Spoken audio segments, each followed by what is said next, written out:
Sapoti Rahby Digital leo kwa kununua t-shirt nzuri na bora kabisa kwa bei ya shilingi 50,000 tu. Mapato yote yatatumika kukuza na kuimarisha huduma zetu ili tuendelee kukuletea kazi bora zaidi. Weka oda yako sasa. Kumbuka kuwa malipo haya ni kwa ajili ya sapoti na sio biashara ya kawaida. Na kwa atakaojiunga na programu hii watatambuliwa rasmi kama wanafamilia wa Rahby Digital. Tushirikiane kuijenga Rahby Digital. Kwa pamoja tunaweza.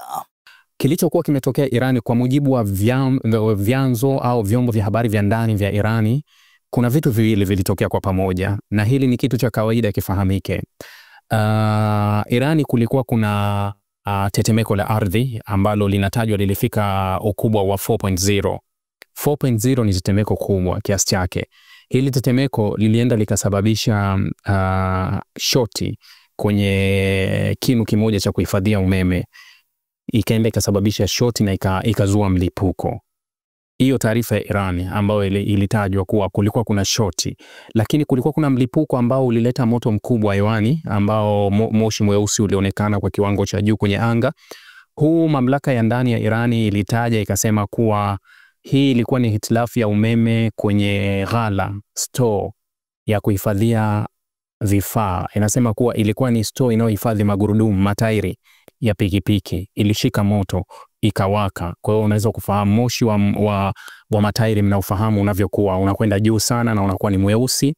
Hii ndio taarifa ambayo tulitolewa na mamlaka ya ndani ya Irani kuwa vitu viwili vilivyotokea ndani ya Irani. Cha kwanza ilikuwa ni mlipuko ambao ulitokea kwenye tetemeko la ardhi ambao ukasababisha shoti ya umeme, halafu cha pili kilikuwa ni mlipuko uliotokana na mlipuko wa matairi ya gari ambao ulisababisha moto na moshi ukafuka hewani.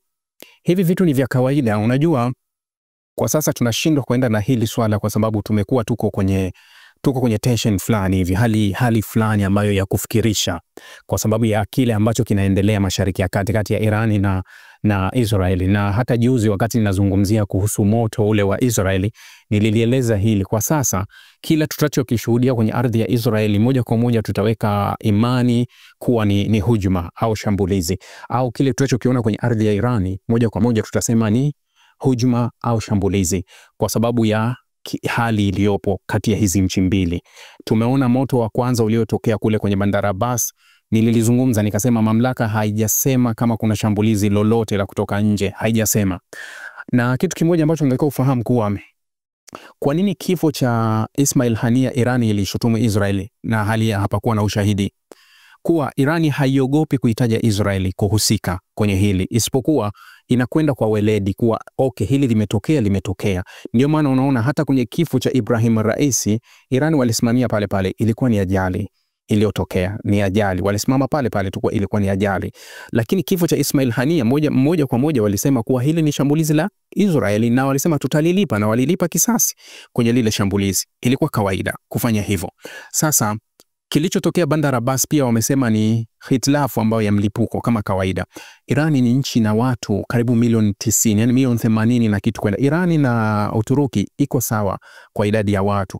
Na kitu kimoja ambacho kiko ajabu kabisa, hawa majirani wawili wanafanana hadi ukubwa wa nchi zao. Ni tofauti ndogo sana. Watu wao, uwezo wao wa kijeshi, yani Irani na Uturuki zinafukuzana kwa vitu vingi. Wingi wa watu, idadi zinakaribiana, ukubwa wa nchi inakaribiana. Kwa hiyo kuna vitu vingi vinakaribiana Iran na Uturuki. So hii ni nchi yenye watu karibu milioni 90. Nchi kama hii haiwezi kakosa matukio kama haya, matukio ya ajali, matukio ya moto, fikiria hata hapa kwetu labda kwa mji mmoja kila siku utasikia kuna nyumba ya fulani imeungua, utasikia kuna nini kimeungua, kuna store inawaka, ni vitu vya kawaida ambavyo vinatokea kwenye nchi ambayo ina idadi kubwa ya watu. Kwa hiyo kwa Irani kutokea hivi vitu ni vitu vya kawaida kabisa, na wao ndio waliotuambia kuwa hii ilihusiana au hii ilitokana na mlipuko ambao ulisababishwa na hayo mambo mawili ambayo nimeyataja hapo nyuma. Hao Irani ndio walituambia hivyo. Sasa tukienda jambo la pili, baada ya ile asubuhi siku hiyo kwa kuna taarifa kubwa ambayo ndio take time, yani hiyo taarifa ndio iliyochukua vyombo vya habari vingi walizungumza, ikiripotiwa kwa kiwango cha hali ya juu sana baada ya mashambulizi ya kombora la Palestine 2 ambalo lilirushwa kutoka Yemen kupiga nje ya uwanja wa kimataifa wa Israeli, uwanja wenye shughuli nyingi zaidi ndani ya Israeli wa Tel Aviv, uwanja wa Ben Gurion, ambapo safari za anga zilisitishwa kwa mashirika karibu yote makubwa yaliyokuwa yanasafirisha, yalisitisha safari za anga, lakini uwanja ulifungwa kwa muda na kupelekea metro, wakasema huduma za treni za Jerusalem zilisimama, lakini barabara kuu ikafungwa na baadhi ya huduma nyingi zilistopishwa kwa muda.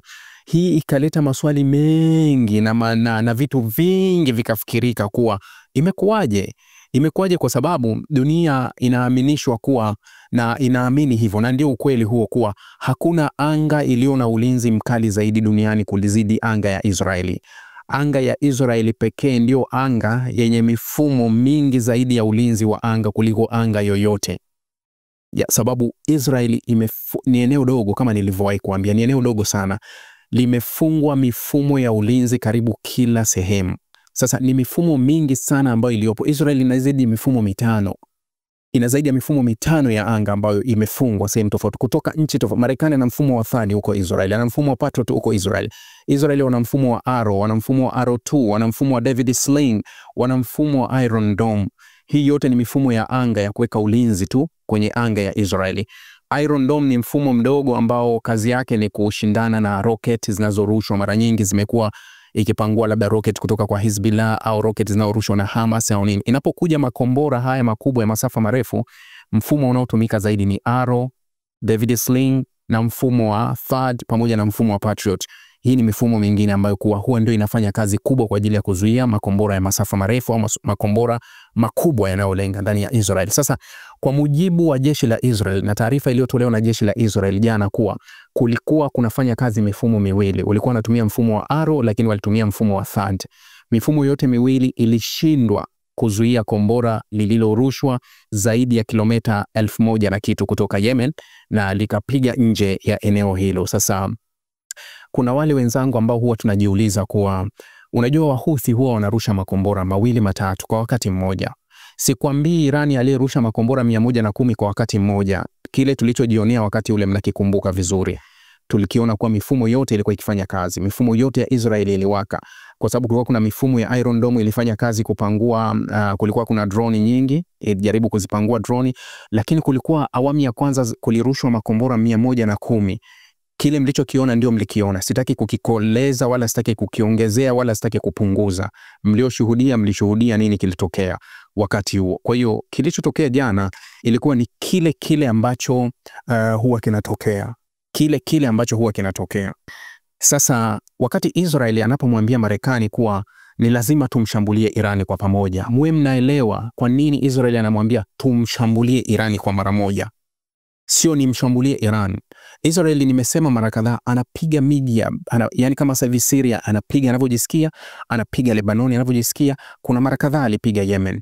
Lakini angalia kuwa Netanyahu anasema jana kuwa tutalipa kisasi kwa Wahuthi ili wamuhadithie anayewatuma Irani. Kwa nini hawaendi moja kwa moja kwa Iran na wanakwenda kumpiga Houthi wakati wanamshutumu kuwa Irani wewe ndio unayemfadhili huyu? Lakini kwa nini hakuna mashambulizi yanayokwenda moja kwa moja? Sasa hili tunakaa tunajiuliza kuwa kile ambacho huwa tunakiona au kile ambacho dola za magharibi zinafanya ni kipi? Kwa sababu ni wiki jana Marekani imetupa taarifa kuwa zaidi ya mashambulizi 1000 ndani ya ardhi ya Yemen wamewalenga Wahuthi, wakisema wamedhoofisha kabisa uwezo wao, uwezo wa kurusha makombora, uwezo wa kushambulia, wameudhoofisha kweli kweli. Lakini ni Marekani anamaliza kushambulia na yeye hapo Wahuthi wanarusha makombora kuelekea Israeli. Ni wapi wanapopiga? Ni kuwa hawajui wapi walipo, au hawajui mifumo yao ya kurusha ilipofungwa, au hawafahamu lipi? Kwa sababu jana tu baada ya mashambulizi yale ya Wahuthi, hapo Marekani alikwenda kufanya mashambulizi 15 zaidi kwa Wahuthi sehemu tofauti. Lakini tunazungumza kuwa Marekani anavuta karibu zaidi ya siku 40, anafanya mashambulizi kwa ushirikiano na Uingereza pamoja na nchi zingine 19 kwa ajili ya kudhibiti uwezo wa Wahuthi.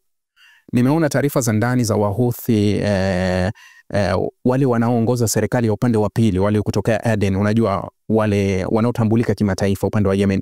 Sasa hivi wanaishirikisha, yani wanaishinikiza Marekani iwape msaada wa silaha, uwezo wa kijeshi ili waweze kwenda kuwatoa Wahuthi kule, hasa wanasema tuichukue Hudaida, ile bandari ya Hudaida tukichukua tutakuwa tumewadhibiti sana Wahuthi kuchukua. Yani kwenye Marekani nadhani bado hajakubaliana na hili, au bado mipango yake haijakaa sawa, kwa sababu ile taarifa ya Imarati wametoa taarifa pamoja na Saudi Arabia, wanasema kuwa wanakanusha kushiriki kwa namna yoyote, kuwa wao wana mpango wa kupeleka vikosi vya ardhini kule Yemen.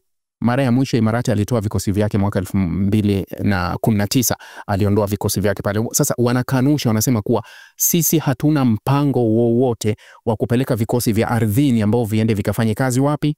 Kule Yemen. Hatuna huo mpango kabisa.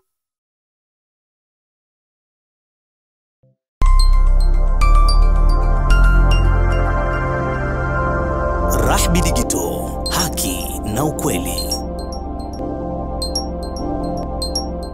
Sapoti Rahby Digital leo kwa kununua t-shirt nzuri na bora kabisa kwa bei ya shilingi 50,000 tu. Mapato yote yatatumika kukuza na kuimarisha huduma zetu ili tuendelee kukuletea kazi bora zaidi. Weka oda yako sasa kwa WhatsApp namba 0672476301 au 0654467177. Kumbuka kuwa malipo haya ni kwa ajili ya sapoti na sio biashara ya kawaida. Na kwa atakojiunga na programu hii watatambuliwa rasmi kama wanafamilia wa Rahby Digital. Tushirikiane kuijenga Rahby Digital. Kwa pamoja tunaweza.